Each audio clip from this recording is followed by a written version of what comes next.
방문자 수는 거의 매일 0에 가깝지만 그는 매일 밤 자신의 감정과 생각을 시로 표현하고 기록해서 자기만의 공간 가운데 블로그에다 이렇게 시를 쓰는 거예요. 읽어주는 사람이 물론 없죠. 그 시에 감동을 받았다는 사람은 더더욱 찾아보기 어렵습니다. 하지만 이분은 15년째 자신의 개인 블로그에 시를 쓰고 있어요. 누가 보라고 쓰는 것이 아니라 그저 그 시를 쓰는 것 자체의 목적을 두고 시를 한 편 한 편 써내려 가는 것이죠. 또 제가 최근에 이제 다큐멘터리를 통해서 보게 된 분이 한 분 계시는데 한국 여주에 여백서원이라는 곳을 만드신 한 교수님의 이야기를 들은 적이 있습니다. 세상이 너무나도 각박해서 자신이 아끼는 귀한 젊은이들마저 이 세상 가운데 부대껴서 마모되지 않기를 소망하는 마음으로 이 여백서원이라는 곳을 만드셨대요. 처음에 이 서원을 만들고자 했을 때 주변 사람들이 대부분 물었다는 거죠. 이게 무슨 의미가 있냐, 가치가 있냐라고 사람들이 물었대요. 사람들이 하도 그렇게 말하니까 자신도 그렇게 생각했다고 해요. 이게 무슨 의미가 있지? 무슨 가치가 있지? 라고 스스로 생각했다고 합니다. 그러나 이 교수님은 설령 누군가에게 의미가 없는 일이라도 내가 해야 할 일을 자처하면서 이 서원을 조금씩 완성시켜 나가셨다고 합니다. 지금에 와서야 매체들이 주목하고 관련된 다큐멘터리들이 제작되기도 하지만 이 일을 시작할 당시에는 말 그대로 아무도 알아주지 않는 미련한 일에 미가 온다라고 이 교수님이 고백하는 것을 제가 본 적이 있습니다. 여러분은 어떻습니까? 어떤 한 가지 일을 해나가는 것에 여러분 얼마나 많은 매력을 가지고 계세요? 언젠가는 빛을 보겠지, 언젠가는 사람들이 그리고 세상이 알아주겠지 하는 그런 마음으로 어떤 한 가지를 해나갈 수도 있겠죠. 그런데 다른 사람의 인정이 목적이 아닌 그저 이 일을 해나가는 것 자체에 의미를 두고 해오고 있는 것이 나에게는 있습니다.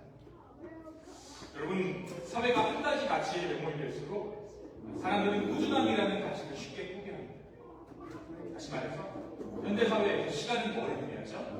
곧 돈을 의미합니다. 빠른 변화, 그리고 어떠한 상황에 맞는 대처가 우리의 삶에서 얼마나 중요한지 우리는 살아가면서 터득하게 됩니다. 그럼 당장 우리가 사는 이 홈12 지역은 어떻습니까? 제가 이곳에 온 지 5년이 지났는데요.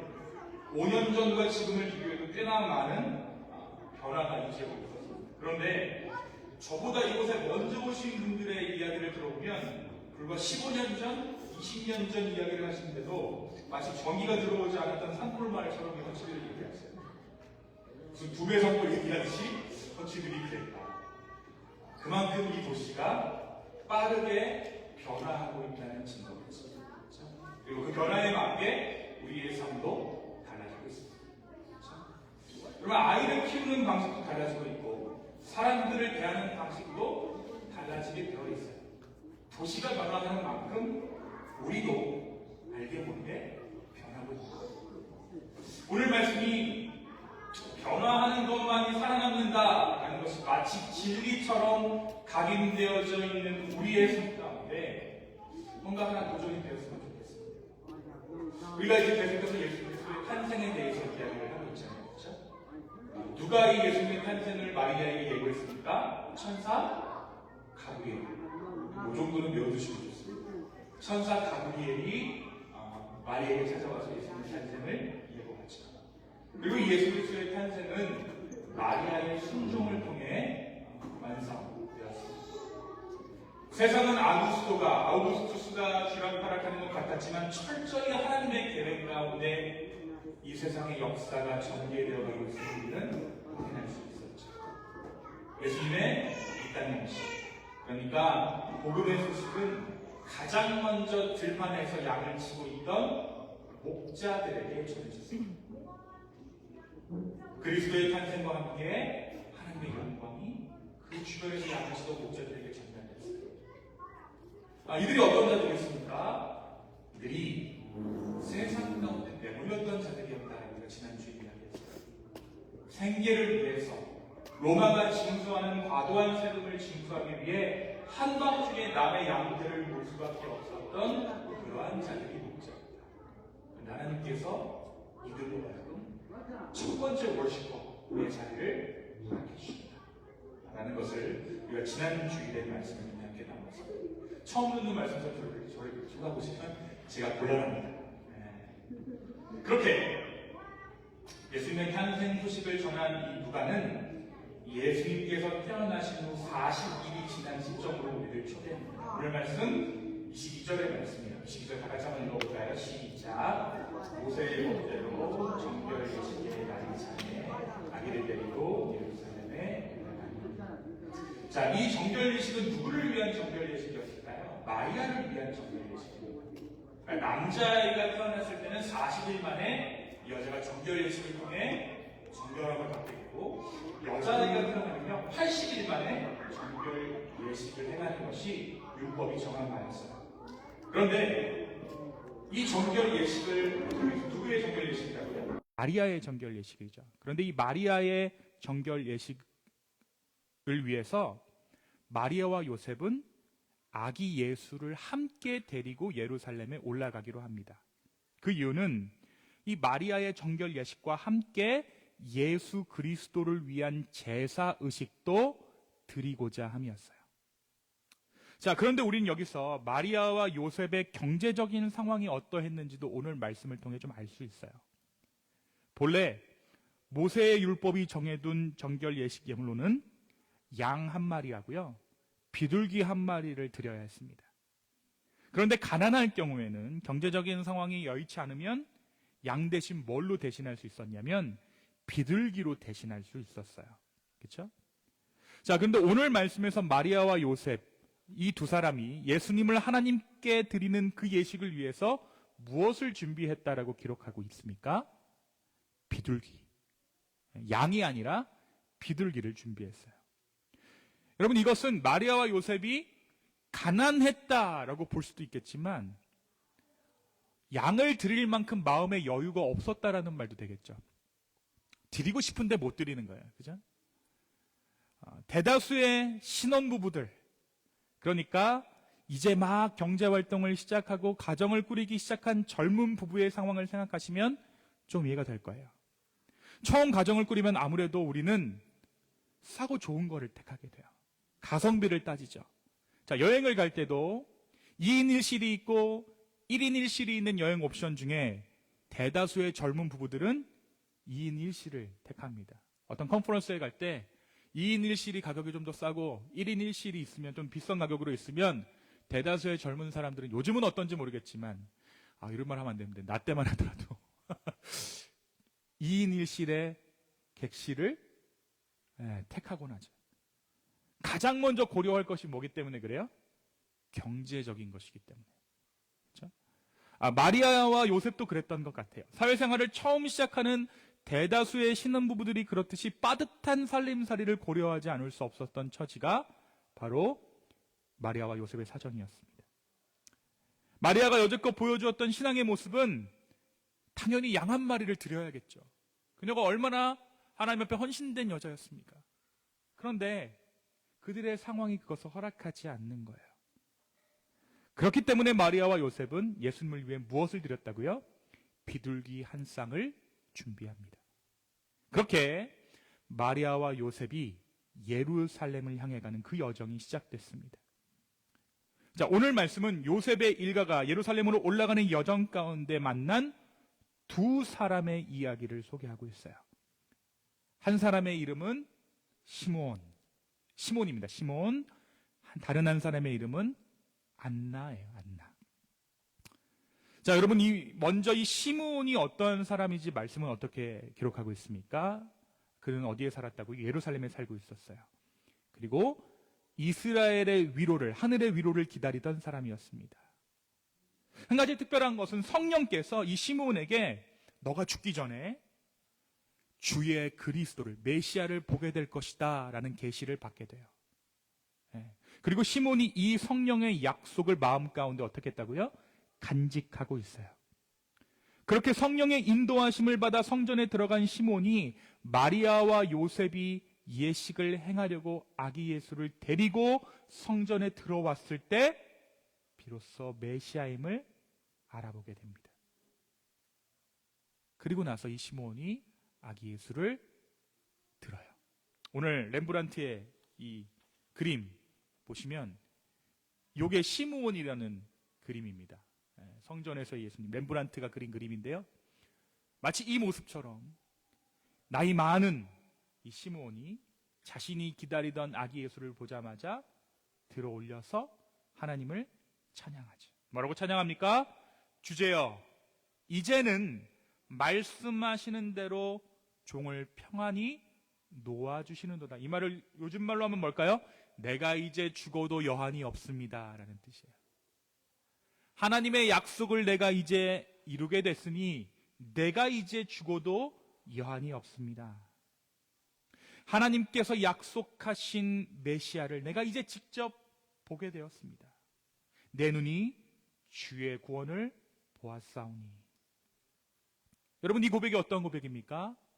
기쁨의 고백이죠. 또한 자신이 여태껏 간직해왔던 성령의 약속이 바로서 성취됨으로 말미암은 감격의 고백이었습니다. 또한 시므온은 이 자리에서 예수님의 미래에 대해서 예언합니다. 그는 예수님이 이스라엘 중 많은 사람의 패하고 흥함을 위하여 세움을 받았고 마리아의 마음이 칼로 찔리는 것 같은 고통을 겪게 될 것이라고 예언하게 됩니다. 단순한 축복이 아니었죠.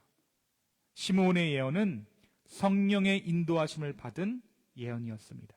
그래서 시므온은 예수님의 최후에 대해 마리아에게 예언할 수 있었던 거예요. 잘 될 거야. 이 아이는 크게 될 거야. 좋을 거야. 행복할 거야. 라는 공허한 예언이 아니라 예수님께서 당하실 구원의 죽음이 어떠한 모양일지를 시므온이 예언하게 됩니다.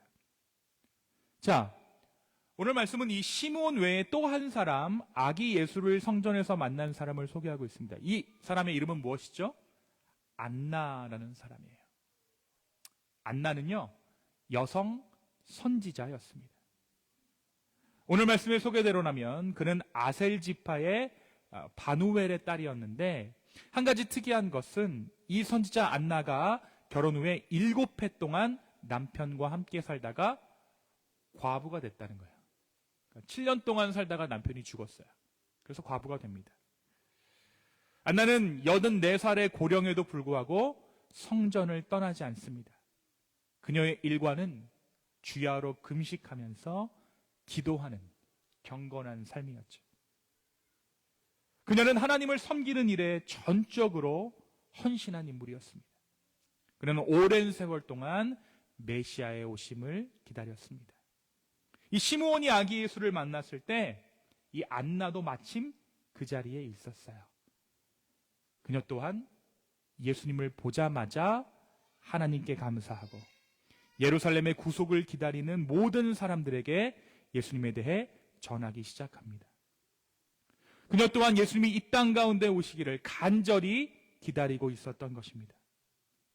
여러분, 이것이 오늘 말씀이 전하고 있는 예수님의 첫 번째 예루살렘 여정 가운데 만난 두 사람의 이야기입니다. 이름이 뭐라고요? 시므온과 안나. 여러분, 이 두 사람의 이야기를 들으시면서 어떠한 생각이 드셨습니까? 오늘 이 말씀을 통해 우리는 평범함 속에 숨겨진 비범함을 발견하게 돼요. 먼저 예수님의 예루살렘 여정 자체가 그렇죠. 이것은 잘 따지고 보면요, 메시아가 예루살렘에 입성하는 여정입니다. 굉장히 놀라운 일이에요. 하나님이 하나님의 성전에 들어가는 그러한 여정이죠. 하나님의 아들이신 하나님 그분이신 예수 그리스도께서 드디어 첫 번째로 예루살렘에 들어가게 되는, 입성하는 그 여정이에요. 그런데 이 그리스도를 위한 첫 번째 제사의 예물이 무엇이었습니까? 비둘기 한 쌍이었어요. 디럭스냐 일반이냐 할 때 일반으로 제사를 드린 거예요. 비행기로 따지면 짐도 같이 붙일 수 없는 가장 저렴한 좌석을 이 예수님의 부모는 선택하셨어요. 할 수밖에 없었다라는 거죠. 일반이요, 일반. 평범한 것, 고급스러운 것이 아니라 일반적인 것을 드렸습니다. 가장 보통의 가정, 이제 막 사회생활을 시작한 젊은 부부의 예물로 그리스도를 위한 첫 번째 제사가 드려진 것입니다. 하나님은 그리스도, 메시아를 위한 첫 번째 예물로 비둘기 한 쌍을 받으셨어요. 비둘기 한 쌍.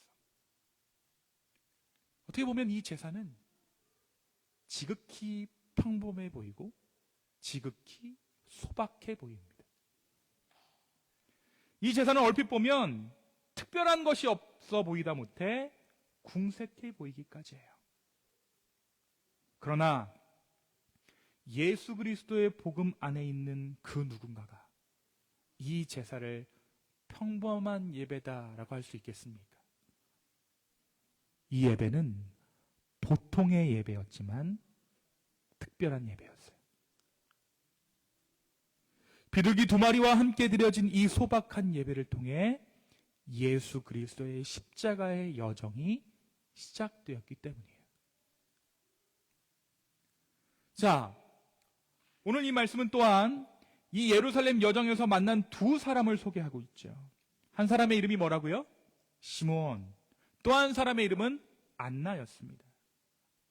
사실 이 두 이름은요, 당시 이스라엘에서 굉장히 흔한 이름이었어요. 우리가 알고 있는 시므온, 그러니까 성경에 기록된 시몬만 해도 4사람 정도가 됩니다. 가장 먼저 누가 있습니까? 시몬 베드로, 광인 시몬, 가룟 유다의 아버지였던 가룟인 시몬, 그리고 예수님의 십자가를 대신 졌던 구레네 사람 시몬이 있죠. 그러니까 이 시몬이라는 이름은 경주쯤 됩니다. 굉장히 흔한 이름이었어요. 그냥 평범한 사람의 이름이었다라는 거예요. 자, 안나라는 이름은 어떻습니까? 안나라는 이름도 당시 이스라엘에서 꽤나 보편적인 여성의 이름이었습니다. 이 이름은 구약 성경에 등장하는 사무엘의 어머니 한나에서 유래한 이름이에요. 이 이름의 뜻이 은혜라는 뜻이었어요. 여러분, 저희 세대 때만 하더라도 은혜라는 이름이 굉장히 학교에 많았거든요. 그런데 미국에도 굉장히 많아요. 그레이스. 그렇죠? 굉장히 많죠. 봉고차 이름인데 한국에서는, 여기서는 애들 이름이에요. 그렇죠? 그렇다 보니까 유대인들 사이에서는 이 자신의 딸에게 안나라는 이름을 붙여주는 경우가 꽤나 흔했겠죠. 시므온 그리고 안나. 이 둘은 어찌 보면 당시 사회 안에서 가장 보편적인 인물들을 대변하고 있는지도 모르겠습니다. 요새 말로요, 흔남, 흔녀였다라는 거예요. 그런데 하나님께서는 가장 보편적인 이름을 가진 이 두 사람을 예수님께서 예루살렘 입성 후에 만난 첫 번째 인류의 대표자로 예비해 두셨습니다. 시므온은 뭡니까? 남자 대표. 안나는 여자 대표였어요.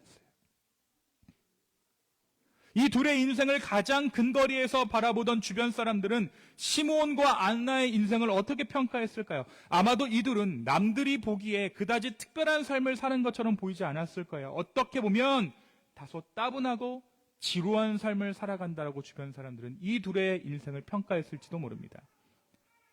시므온은 성전을 떠나지 않고 기도 생활만 열심히 할 뿐이었고, 또 한 사람은 남편과 사별한 채 세상과는 단절하고 신앙생활에 몰두하고 있었기 때문입니다. 하지만 이들은 어떻습니까? 특별한 사람들이었어요. 무엇이 이들을 특별하게 만들었습니까? 무엇이 이들의 삶을 두고 특별한 삶이라고 말할 수 있게 만들었습니까? 그렇습니다. 이 둘은 누구보다 간절하게 예수님을 기다리고 있었습니다. 이스라엘의 구원자, 하나님께서 약속하셨던 메시아를 그들은 누구보다 간절하게, 그리고 누구보다 진지하게 기다리고 있었다는 거죠. 당시 수많은 사람들이 자신들의 삶에 집중하며 살아갈 때 이 둘은 메시아를 기다리며 살아갔습니다. 성경의 계시를 받아 살아가는 날 동안 이 메시아를 만나게 될 것이라는 하나님의 그 약속을 가슴에 품고 살아가고 있었다는 거죠. 겉으로 보기에는 평범하지만 그 삶의 중심은 특별했다는 거예요. 사랑하는 성도 여러분, 우리는 어쩌면 너무나도 평범한 일상을 살아가고 있는지도 모르겠습니다.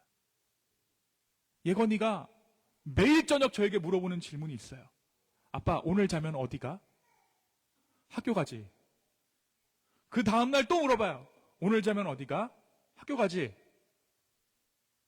내일 내 생일 아니야? 아니야. 오늘 자면 어디가? 오늘은 교회 가. 그럼 애가 좋아해요. 특별한 날이니까. 여러분이 여러분 스스로가 특별하다라고 생각하는 여러분의 이름이 있죠. 부모님이 나에게 붙여주신 그 이름이 얼마나 흔한 이름이었는지 여러분이 살아오시면서 깨닫지 않으셨습니까? 저는 아직도 미국 사람 이름을 못 외우겠어요. 다 똑같아서. 그래서 그 사람들은 저를 피터라고 불러주는데 저는 그 사람들 이름을 절대 부르지 않습니다. 왜?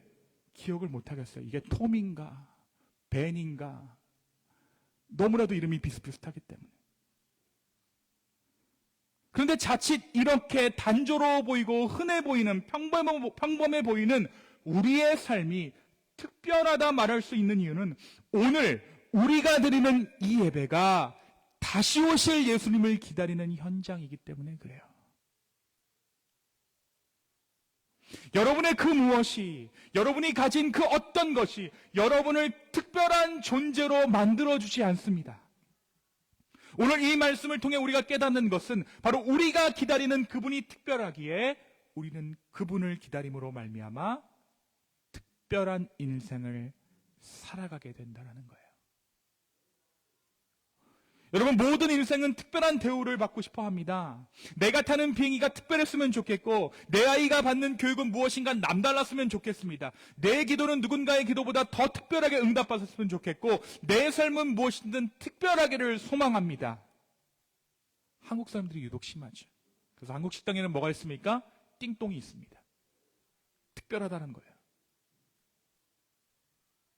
어떻게 보면 모든 사람이 특별한 서비스를 원하는, 모든 사람들이 특별해지기를 원하기 때문에 모든 사람은 역설적으로 보통의 삶을 살아갑니다. 그게 역설이에요. 내가 특별해지기 위해 하는 모든 노력들을 세상 많은 사람들도 함께 하고 있기 때문입니다. 제가 모르기는 몰라도 정옥 집사님이 일을 열심히 하셔서 샤넬백을 하나 사셨어요. 근데 잘 보니까 시온 자매님이 보니까 저거 우리 집에 있는 거야. 그러면 시온 자매님이 그거 들고 올까요, 교회에? 절대 안 들고 옵니다. 왜? 정옥 집사님이 선수를 때렸거든요. 더 이상 내가 가진 샤넬 가방은 특별한 가방이 아니에요. 당근에 나올 겁니다. 여러분, 모든 사람이 특별해지기를 원하기 때문에 우리는 역설적으로 보통의 삶을 살아가요. 근데 반대의 사람들도 있죠. 목사님, 저는 특별한 거 싫어요. 눈에 띄지 않기를 원해요. 나는 주목받기를 원하지 않습니다. 나는 지극히 평범한 삶을 추구합니다. 오늘 말씀 그런 우리에게 이야기합니다. 당신은 결코 흔해질 수 없습니다. 당신은 결코 평범한 삶을 살아갈 수 없습니다. 당신을 부르신 그 복음의 부르심이 특별하기 때문입니다. 라고 오늘 말씀 우리에게 도전하고 있는 거예요. 여러분, 오늘 주보 천면에 그림 하나가 실려 있죠. 이 그림은요, 그 유명한 화가 렘브란트의 작품입니다. 그 중에서도 이 작품은 렘브란트가 죽기 직전에 남긴 유작이에요. 유작. 렘브란트는 죽기 한 달 전까지 이 그림을 그리고 있었다고 해요. 그의 제자들의 증언에 따르면 렘브란트는 어둠 속에 있었던 노인이 어린 아기를 들고 있는 이 시므온의 그림을 그리고 있었다고 전합니다. 하지만 렘브란트는 이 그림을 끝내 완성시키지 못하고 한 달 뒤에 이 그림을 그리기 시작한 지 한 달 만에 눈을 감았다고 하죠. 그리고 그의 제자들이 채 완성되지 않은 그의 그림을 완성시켰습니다. 그것이 오늘 우리가 본 이 그림이에요. 옆에 있는 여자가 보이죠? 이 여자는 제자들이 그린 것입니다. 여러분, 렘브란트가 어떠한 인생을 살았을까요? 네덜란드에서 제일 잘 나가는 화가였어요. 그런데 렘브란트는 노년에 파산하고 맙니다. 노년에 모든 희망의 빛이 사라지는 상황에서 모든 것을 잃은 채 파산한 것이 렘브란트의 인생이었어요.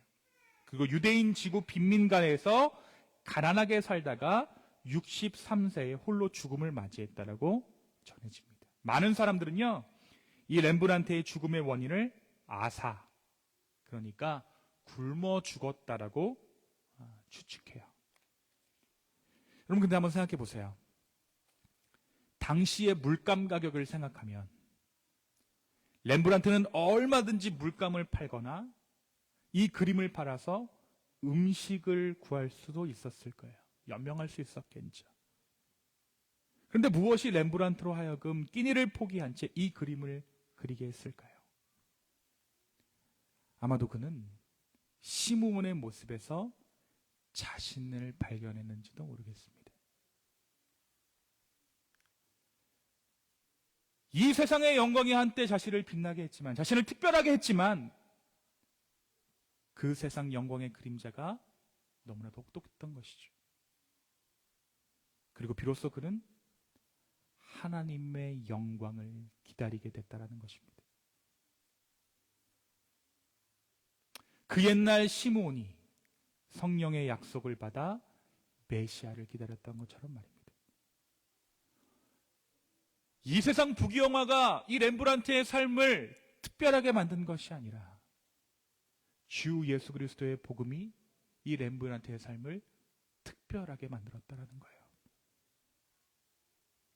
사랑하는 기쁨의 교회 성도 여러분, 어찌 보면 우리는 지극히 평범한 인생을 살아가고 있는지도 모르겠습니다. 그것도 평범하디 평범한 헌치빌에서. 우리의 삶은 지극히 평범할 수 있지만 그 평범함이 기다리고 있는 것이 가장 특별한 예수 그리스도이심을 잊지 않는 우리가 되었으면 좋겠습니다. 가장 평범한 우리를 찾아오신 예수님, 평범한 이들을 위한 귀한 복음, 그 예수 그리스도를 기다리는 것이 우리의 존재를 특별하게 합니다. 이 예배의 자리가 우리를 특별하게 합니다. 여러분, 지난 한 1년의 삶을 여러분 어떻게 보내셨습니까? 2024년 어떻게 보내셨어요? 어떻게 보면 대세에 지장 없는 한 해를 보내셨겠죠. 내 인생 대세에 지장 없는 한 해를 보내셨을지도 몰라요. 다시 말하면 평범한 한 해를 보냈다라고 말씀하실 수도 있을 거예요. 그러나 여러분이 은혜 가운데 받으신 것을 생각해 보십시오. 올 한 해는 여러분에게 특별한 한 해였을 것입니다. 오늘 평범한 우리의 일상을, 우리의 삶을 특별한 제사로, 특별한 예배로 받아주시는 그 주님의 은혜를 깊이 묵상했으면 좋겠습니다. 그리고 이 한 해를 보내는 이 시점에 다시 한번 우리 가운데 부어주시는 하나님의 특별한 은혜를 묵상할 수 있는 저와 여러분의 복된 삶 되기를 예수님의 이름으로 축원합니다. 이 시간 함께 기도하겠습니다.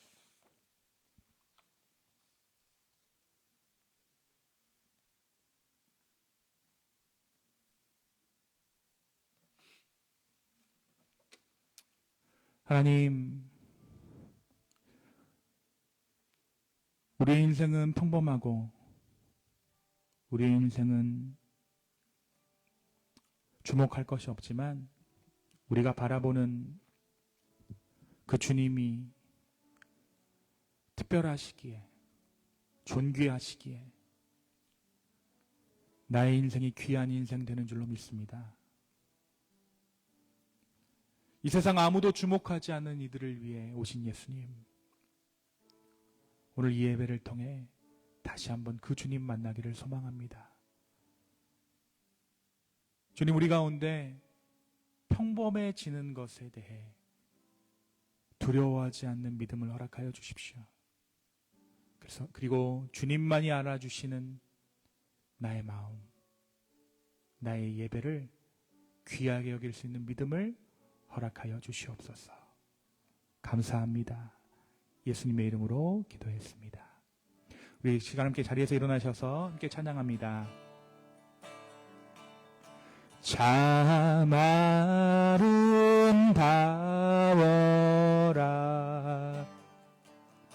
주님의 세계는 저 솔로몬의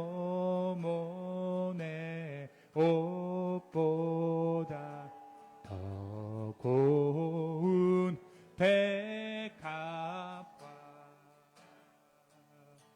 주 찬송하는 듯 저 맑은 새소리 내 아버지의 그으신 그 솜씨 깊도다. 다시 한번 고백합시다. 참 아름다워라. 참 아름다워라. 주님의 세계는 주님의 세계는 저 산에 부는 저 산에 부는 바람과 잔잔한 시냇 그 소리 가운데 그 소리 가운데 춤성 들리니 주 하나님의 큰 뜻을 주 하나님의 큰 뜻을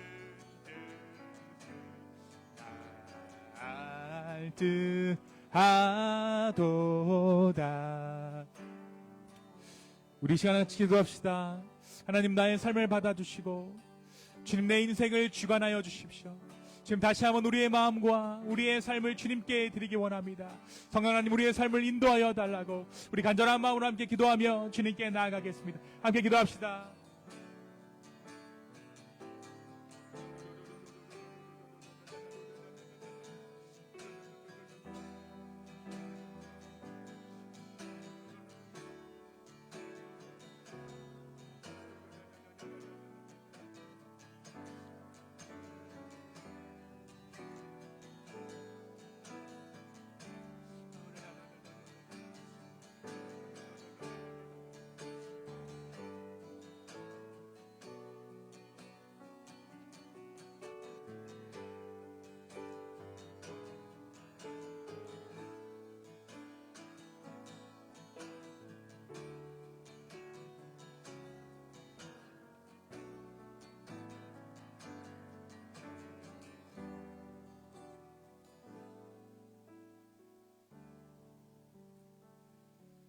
주님, 다시 한번 우리의 삶을 주님께 드립니다. 이 기쁨의 교회 공동체를 아버지 손에 맡겨 드립니다. 평범해 보이고 때로는 가치가 없어 보이는 그러한 일에 우리가 몰두하는 것처럼 보이지만 오늘 이 예배의 자리가 가장 특별한 그분을 위한 자리이므로 오늘 이 예배를 주님께서 기뻐하시는 줄로 주여 믿습니다. 주님, 우리의 마음을 드립니다. 우리의 삶을 드립니다. 주여 받아 주시옵소서. 주여 우리를 긍휼히 여겨 주시옵소서. 인생의 여러 일들을 겪어내고 있는 우리 성도들 가운데 하나님 새로운 힘과 용기를 허락하여 주시옵소서. 이제는 우리 하나님의 사랑과 예수 그리스도의 은혜와 성령님의 감화 감동 교통하심이 다시 오실 주님을 기다리며 평범한 일상 가운데 가장 귀한 그 주님을 향한 마음으로 하루하루를 살아가기를 소망하는 우리 기쁨의 교회분들, 성도분들 머리 위에 이제로부터 영원까지 함께 있을지어다. 아멘.